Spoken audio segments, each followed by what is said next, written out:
Buenas tardes, compañeras, compañeros y profesor. Nosotras les vamos a hablar acerca de Harold Garfinkel. Biografía. Harold Garfinkel nació el 29 de octubre de 1917 en Newark, New Jersey, Estados Unidos, donde vivió la mayor parte de su vida junto a su familia de descendencia judía. Al pasar los años, decidió asistir a la universidad y estudiar contabilidad en la Universidad de Newark. Este enfoque teórico le daría una guía para las futuras teorías que formularía. Durante un voluntariado en un campo de trabajo cuáquero en Cornelia, Georgia, Garfinkel tuvo experiencias reveladoras debido a que trabajó con muchos estudiantes de diversos orígenes, los cuales manifestaron una variada forma de ver el mundo, opiniones e intereses, lo que más tarde influenciaría en su decisión de tomar la sociología como carrera. Mientras trabajaba como voluntario en Georgia, aprendió sobre este programa de sociología en la Universidad de Carolina del Norte, en donde completaría su maestría en 1942. Para 1952, publica su tesis La percepción del otro, un estudio del orden social. Luego de ser reclutado y terminar la Segunda Guerra Mundial, Garfinkel fue a estudiar a Harvard, en donde conoció a Talcott Parsons en el Departamento de Relaciones de la Universidad. Dos de sus grandes influencias fueron, por un lado, la de Parsons, con sus estudios sobre el orden social, las relaciones sociales y el comportamiento, y por otro lado, la de Alfred Schultz, con sus conocimientos y estudios sobre la fenomenología. Después de recibir su doctorado en Harvard, Garfinkel creó el término etnometodología, concepto concerniente a cómo el hombre organiza su vida diaria en sociedad, también cómo hace que sus actividades sean significativas para él y para los otros individuos. Algunos hechos que podríamos destacar de su vida son los años de 1954, cuando se unió a la Facultad de Sociología en UCLA. Durante los años de 1963 y 1964 se desempeñó como investigador en el Centro para el Estudio Científico del Suicidio. También publicó varios libros de su vida, pero es más conocido por el estudio de la etnometodología, que fue publicado en 1967, el cual va mostrado en los diversos capítulos, diversas aproximaciones a la realidad social desde esta perspectiva. Pasó el año escolar de 1975 y 1976 en el Centro de Estudio Avanzado en Ciencias del Comportamiento, y en 1979 o 1980 fue miembro invitado de la Universidad de Oxford. En 1987 se convirtió en profesor emérito de la Universidad de California, y en 1995 recibió el premio Colin Mead de la Asociación Estadounidense de Sociología por sus contribuciones al campo. También recibió un doctorado honorario en la Universidad de Nottingham en 1996 y falleció el 21 de abril de 2011 con 93 años de edad. En resumen, podemos decir que el sociólogo Harold Garfinkel logró ser uno de los promotores clave de la tradición fenomenológica en la sociología estadounidense. Su trabajo representa la perspectiva importante del estudio empírico de las actuaciones del ser humano dentro de su vida cotidiana. Es decir, que en vez de ver la práctica social a través de la teoría, Garfinkel buscó el mundo social directamente y describir su funcionamiento en detalle, y es por ello que sus teorías derivan principalmente de sus estudios o experimentos. En la etnometodología, el principal objetivo es el análisis de la acción, entendida como patrones de comportamiento habituales o normales en la vida.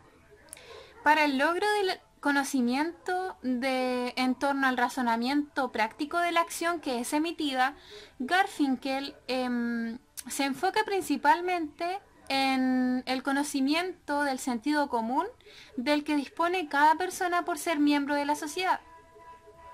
A través de esto, Garfinkel establece el orden social como un logro práctico constante, es decir, los procedimientos, los métodos y las prácticas que son utilizadas por los miembros de la sociedad en la vida cotidiana son resultado de procesos cognitivos necesarios, que a la vez son motivados por el esfuerzo de subsistir en la sociedad.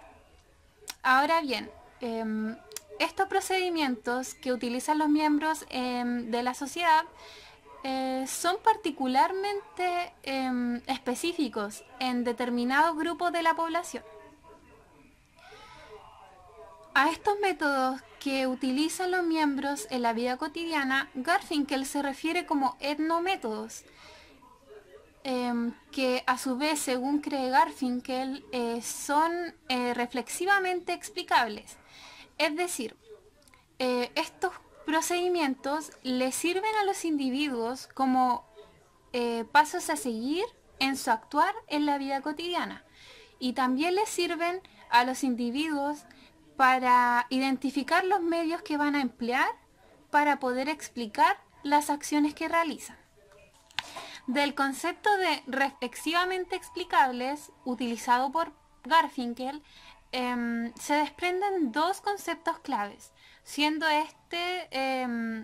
la reflexibilidad y las explicaciones. Por reflexibilidad se entiende como la capacidad de las personas de tener conciencia sobre lo que piensan y hacen. A su vez, también hace relación a la capacidad de anticipar el comportamiento de los demás frente a lo que dicen o hacen. Es por esto que es a través de la reflexibilidad que se deriva el orden social. Por explicaciones se entiende como la capacidad de las personas de describir, criticar e idealizar una situación social específica. Cualquier situación social puede explicarse a través de sus acciones. Por esto se pueden entender sin la necesidad de interrogar a los actores que desarrollan la acción. Sin embargo, debido a que a veces las explicaciones no coinciden con la acción, Garfinkel establece que las explicaciones de las acciones son condicionadas por las circunstancias que describen y por las visiones del mundo.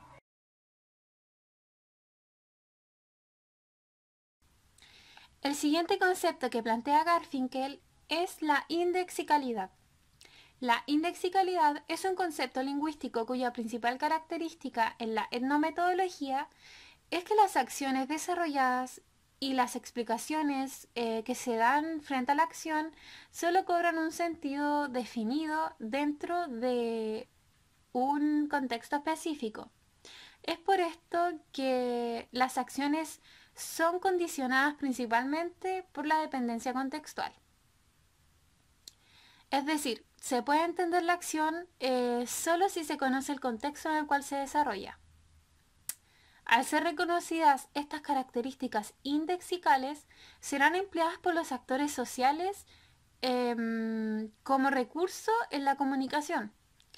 Y por otra parte, en el análisis de las conversaciones, solo podrán ser entendidas si se comprende el contexto en el cual se encuentran.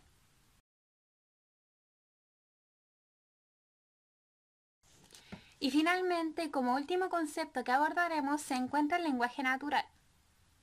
En la etnometodología, el lenguaje natural no hace relación a elementos lingüísticos comunicacionales, sino más bien a el conjunto de elementos que se utilizan en la comunicación interpersonal.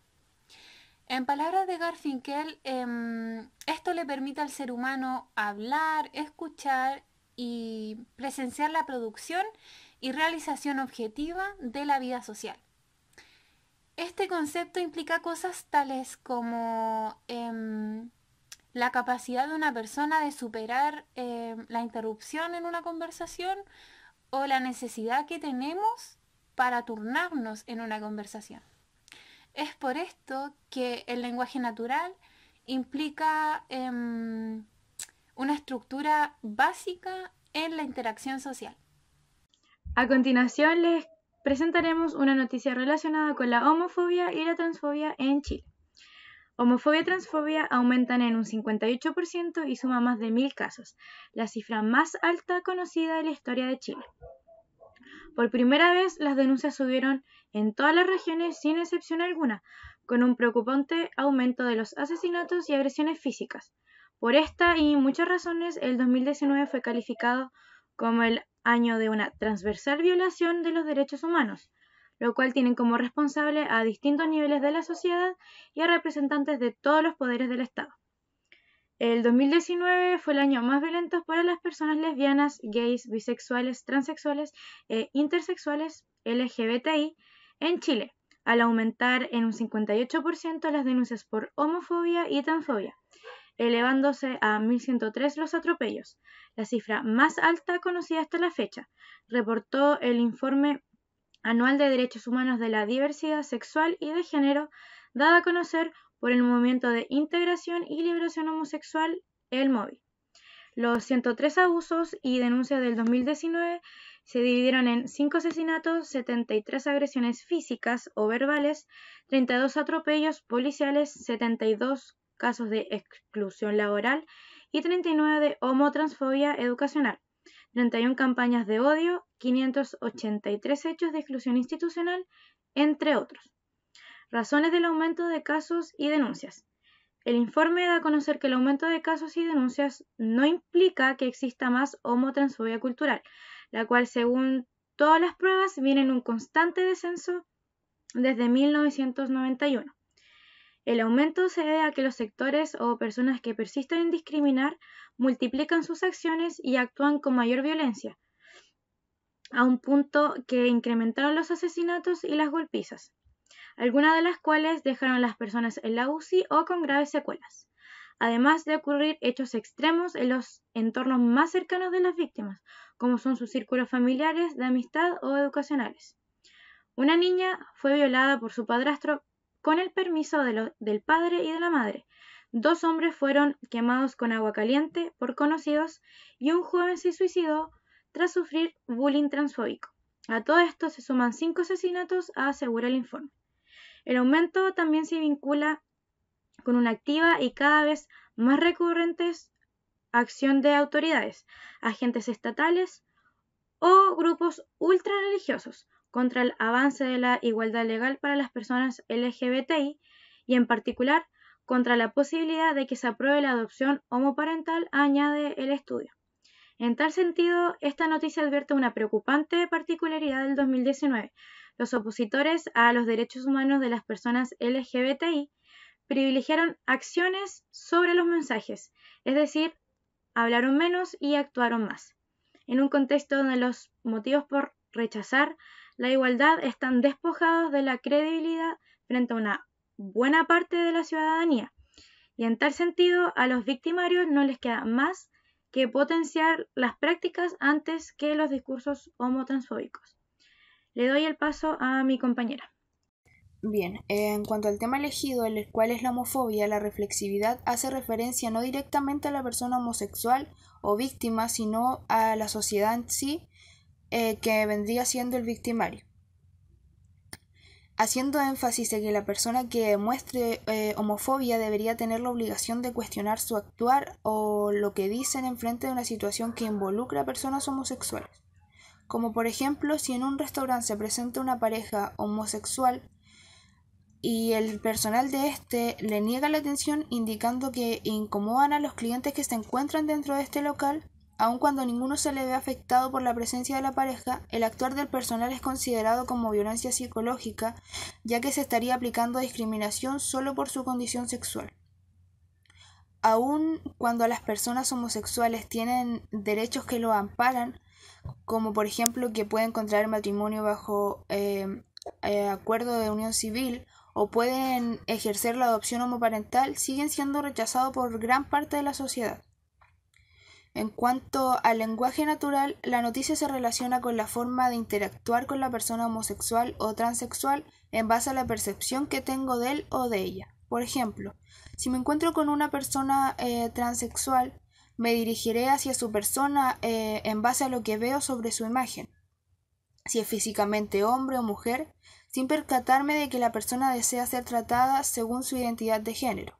Esto también se relaciona con la indexicalidad, ya que solo logramos comprender el contexto o actuar de la persona una vez que se nos da a conocer su orientación sexual.